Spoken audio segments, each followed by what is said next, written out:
What's up, Summoners? King Blair here.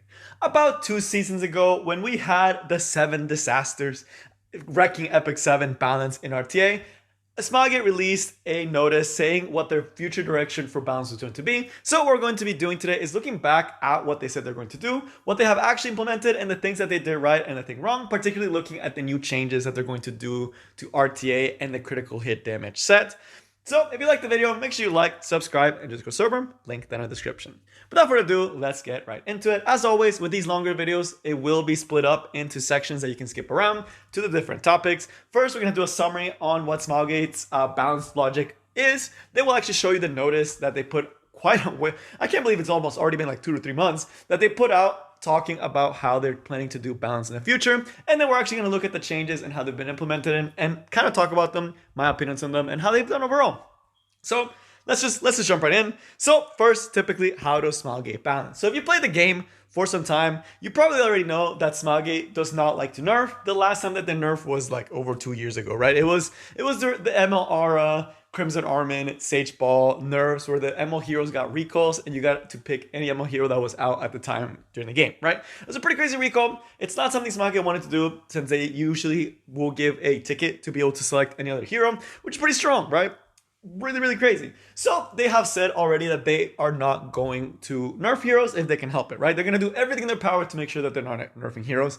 And instead, consistent with that, as you have seen with all the changes, they are trying different things to balance.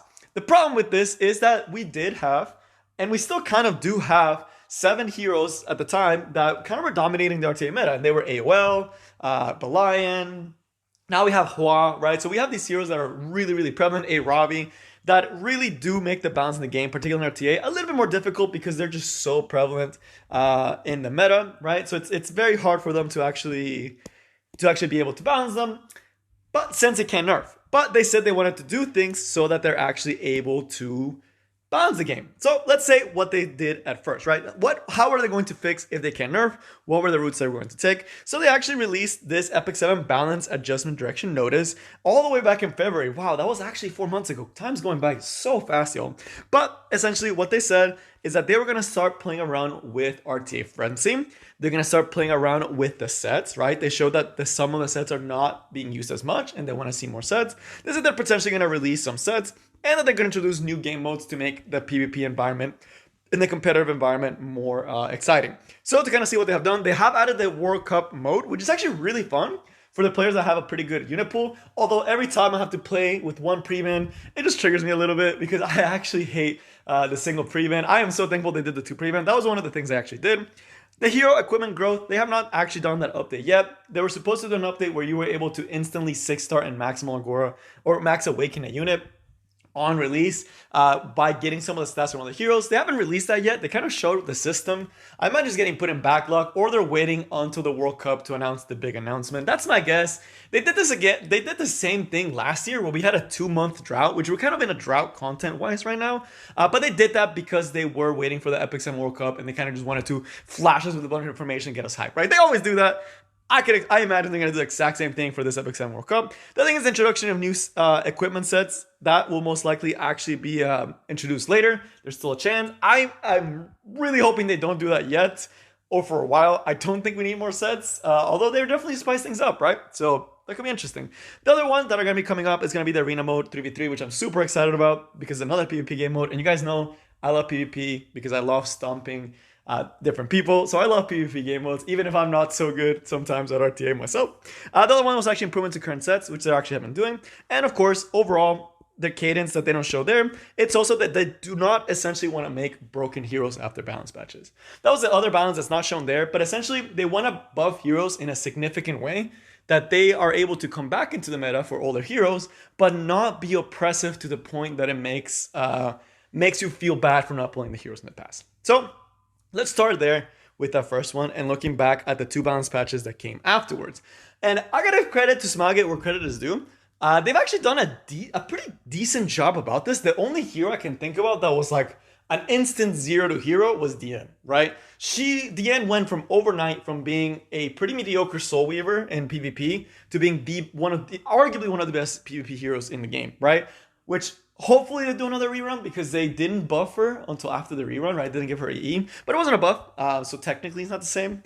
But as far as the buffs that they actually did, through Silver Manta, Dark Corvus, Diane, Aramentia, all these other ones that did the buffs to, Diane got an EE afterwards, which was kind of what they were prepping for, but that didn't really let you actually be able to pull for her. But for the other ones, I mean, overall, they are in a much better position without actually being broken.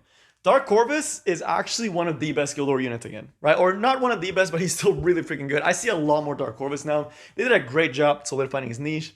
Silver Amanithia, she still kind of sucks, but I actually do own her, and I've actually gotten to play her a couple times. She's actually really fun in the right situation. It's just if you're trying to push and be competitive with her, you're gonna be losing quite a bit. But if you're trying to have fun, she's actually really solid for them now. Diane, I mean, she got her EE. She's the only hero that probably went overhand. Maybe more than they thought, but it was more with the Soul Weaver buffs than anything. Ludwig, still better, not that crazy. The other ones are not too crazy. The ones I will have to say, and then Armin, which is actually a really, man, Armin was a great buff because it gave slower players a really good unit to counter fast cleavers, right? Armin is one of the best anti-cleave units right now, and she's pretty free to play. So I think that they did a really good job with Armin. The other one I will say, like Guider, Aether, Kali, they didn't do the greatest job. And that's the thing, that's the one gripe I have with their new balancing system. And you see that too with the most recent patch where they buffed DJB, which is amazing. DJB is a significantly better unit. He's actually pretty cool, pretty strong overall, right? Haze, definitely cooler. Chu, pretty good.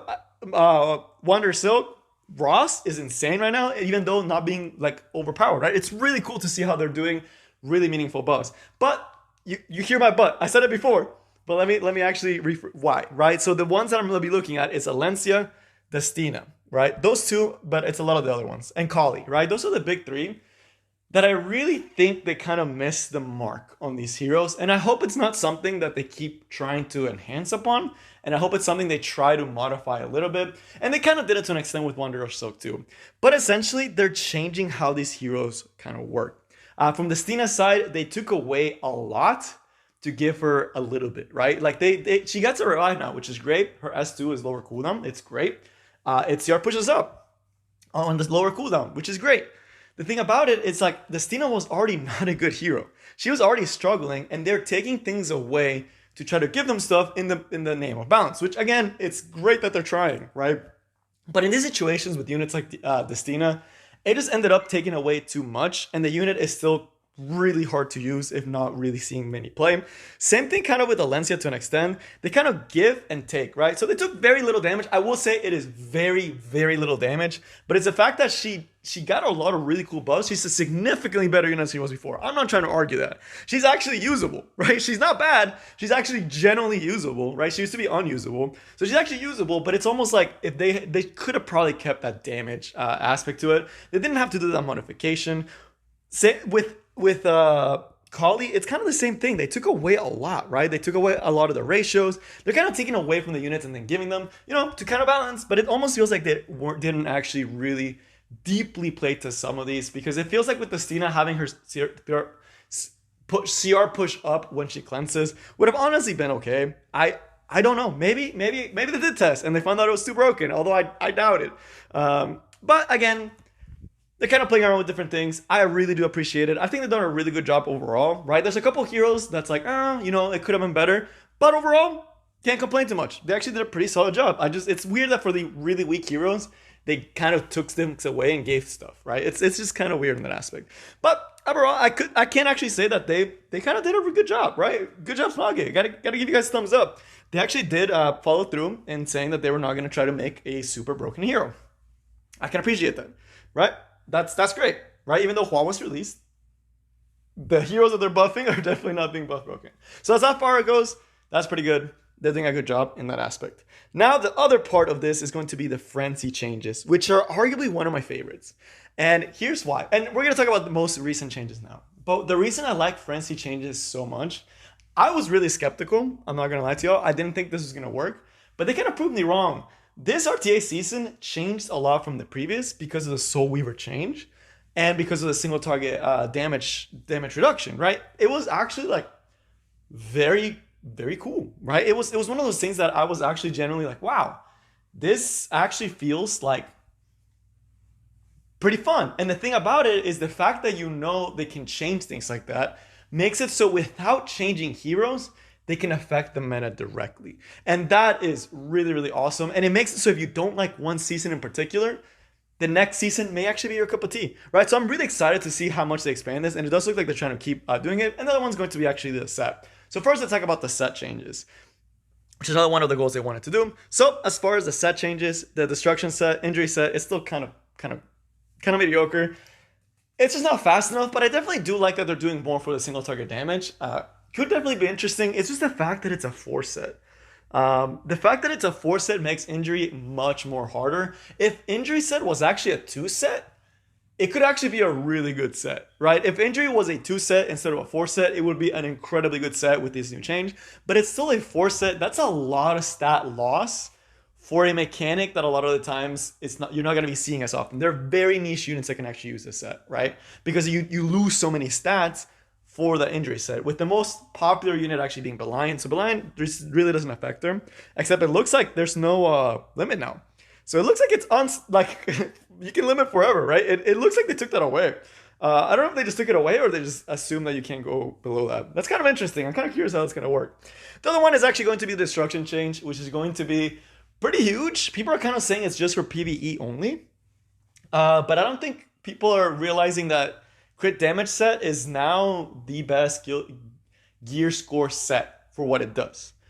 What I really like about this change is that crit damage set is actually really good for slower DPS type heroes. I can see Little Queen Charlotte using crit damage set. I can see a lot of the slower, bigger, heavy hitters. I could honestly, I could see Meru, although she kind of does one counter set. But again, it's an option now, and you do get a lot of stats for those big DPS heroes. I can even see some people using it on a Ravi to get some disgusting damage on their Arabi, because yes, it's actually going to be one of the highest stats. And yes, it is primarily right now used for PvE. I do have a couple of heroes that use a really good PvE set, so this is actually gonna make my Wyvern more better, way quicker, because I have a crit damage set on my Sigrid, and now I'm gonna have way more crit damage. So that's really cool for PvE as well. So it's a really cool change, not only for PvE aspect, but also PvP. It makes Banshee a lot more attractive to actually start farming a little bit more. As far as the frenzy changes that are going to be changing, I really like this. The past 2 to 3 metas have been really, really fast, right? This past meta was definitely starting to slow down. But Hua is kind of like the big hero right now. Hua and Arabi. They're the two big ones that are pretty strong right now, with Hua in particular, right? And FCC is still a really good option. Well, this new frenzy that they're going to try seems like it could be really good in a lot of situations. First, reduced attack, right? That's going to slow down the game significantly, and it makes Hua significantly weaker because she's not ramping up as fast, right? Why does that matter? Because she's literally, all her damage comes from her attack, right? She has really high attack, her barrier is based on attack, her damage is based on attack. The fact that it's ramping up slower now, you get less damage. It takes you longer to get that extra damage, which is amazing. That really puts a curb on Hua. The only problem with that is now a Ravi is going to be looking like still a problem unit. All right, so I definitely do wonder if they're going to try to release something to deal with a Ravi, because with that frenzy change attack, a Ravi didn't benefit as much from it because she's an HP scaling bruiser. But now that Hua, which is one of her bigger units, counters, I don't know. It's going to be interesting how we're going to deal with a Ravi, right? It's going to be potentially a permaban unit with this increased attack change, because it does ramp up so much lower and it has such a lower ceiling. On the other hand, though, they're also nerfing barriers, which actually, again, hurts Hua a lot. And Hua is a pretty big unit right now, because before, for Bruiser players, I personally am a big Bruiser tank player. I literally could not play against Hua. Yes, there are heroes that I could try to build to try to counter Hua, and I did, and I did get some wins against Hua, but for the most part, it was still really hard to fight her. Not because she one-shot me turn 1, but because her barrier would get too much for me to actually do damage through, because her barrier scales off of her attack and the frenzy. So the barrier reducing and her attack reducing actually makes Hua much more manageable for a Bruiser player, which is, it almost feels like all direct nerfs to Hua. Like, honestly, if you ask me what the biggest nerfs to these are, it's going to be to Hua, and the barrier is also going to hurt FCC quite a bit, right? Because FCC, those barriers were kind of fat. I'm not gonna lie to you, those barriers, I've definitely gotten soloed by Fallen Cecilia's earlier on. It also helps with DN, because DN barriers also do get pretty oppressive later in the fight, right? The longer the fight goes, those barriers start getting pretty annoying. because it's healing and barrier. It's a lot to deal with. So again, that does help in a lot of situations. But man, the Fawn Cecilia one, we might actually see her drop really hard from being one of the best units in the game to just being like a really solid counter pick unit. So definitely interesting to see how that develops. And of course, they changed the Soul Weaver change to down to 7 speed, but they also gave a base stat buff to all the Soul Weavers and gave them a little bit of speed back. Overall, the Soul Weavers are going to be a little bit slower. Diane is going to be 11 speed now in RTA because they gave her some base stat boost, and she still gets a 7 speed from RTA. So overall, they did slow down those Soul Weavers, but for the most part, they're still going to be faster than they were before. Soul Weavers definitely needed this, and it'll definitely make Guild Wars a lot easier to manage your gear sets between Guild Wars and RTA, because I definitely had some situations where I was like, man, I am so used to having this unit be fat, like just speed tuned, like my Amelia, just speed tuned to a certain unit. But because of the frenzy, I don't have that frenzy in Guild Wars. It'll make that situation a lot easier. But overall, I'm actually pretty happy with these changes. Like, I definitely like that Smogate is trying more, and it definitely feels like they're kind of trying, right? Do I wish that they could target some of the other heroes more? Absolutely. Ravi has been meta for quite some time now, and we still don't have a real counter to her because she's just a solid unit. She's still an incredibly good first pick too, or early pick, because it's like outside of Hua, who is not even really a hard counter, it's just a kind of a soft counter. Outside of Hua that can do really high single target damage to her, there's not a lot of real counters, right? Some people play around with LQC a lot, and that crit damage change will definitely help. But Iravi is still looking to be a really spicy unit, and with the attack nerfs, man, she's going to be pretty unchecked, all right? It's going to be hard to take out Iravi because she doesn't rely on barriers, and she doesn't rely on attack too much, right? So it definitely makes her... Oh man, I don't know what they're gonna do with Iravi, but we'll have to see. Maybe they'll release more units that can actually deal with her, that can disarm, that can take away her passive, right? Because if they're able to take away all her focus, Iravi's actually pretty easy to manage. She doesn't get the CR push, she doesn't get the healing. It's a lot easier if you actually take away all that focus. So they might release a hero that stops that. So that's a very good chance that might happen. But yeah, that is going to be it I have for you guys today. Overall, props to Smogate. They are trying. Are there still problems in the game in balance? Absolutely. There's still a lot of broken heroes. But overall, it's getting better, right? And you got to give credit where credit is due. But that's all I got for you guys today. And I will see you next time. And love to hear your comments down in the description, especially if you made it this far. If you made it this far and you're listening to this, yeah, absolutely. Please comment and let me know what you think. But that's all I got for you guys today. And I will see you next time. Peace.